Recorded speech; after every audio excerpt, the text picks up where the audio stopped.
మన తెలంగాణలో మొట్టమొదటి ఫ్యాక్టరీ అవుట్లెట్ మన ముకుంద జ్యువెలర్స్ లో లైట్ వెయిట్ ఆభరణాలు కలెక్షన్స్ ఎన్నెన్నో అన్ని జ్యువెలరీస్ పై VA కేవలం 2 to 12% మాత్రమే. విచ్చేయండి ముకుంద జ్యువెలర్స్. అరుణాచల్ ప్రదేశ్ ను ఆకస్మిక వరదలు హడలెత్తించాయి. భారీ వర్షాల ధాటికి పోటెత్తిన వరదలతో లోతట్టు ప్రాంతాలు జల దిగ్బంధంలో చిక్కుకున్నాయి. నీప్కో ప్రాజెక్టు కాలనీలో 3 గల్లంతయ్యారు. 18 ఇండ్లు వరదలో కొట్టుకుపోయాయి. కొండ చర్యలు విరిగిపడడంతో జాతీయ రహదారిపై రాకపోకలు స్తంభించాయి. SDRF జాతీయ విపత్తు ప్రతిస్పందన దళం సహాయక చర్యల్లో పాల్గొంటున్నాయి.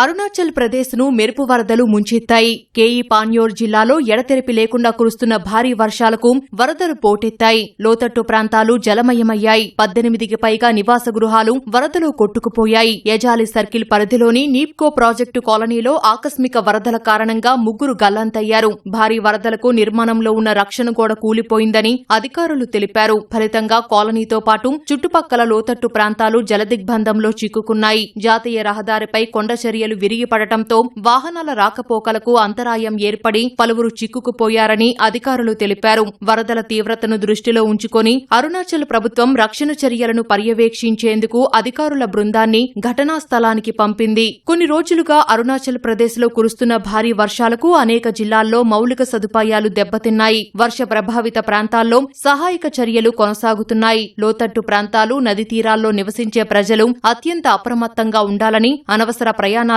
మానుకోవాలని అధికారులు ప్రజలకు సూచించారు.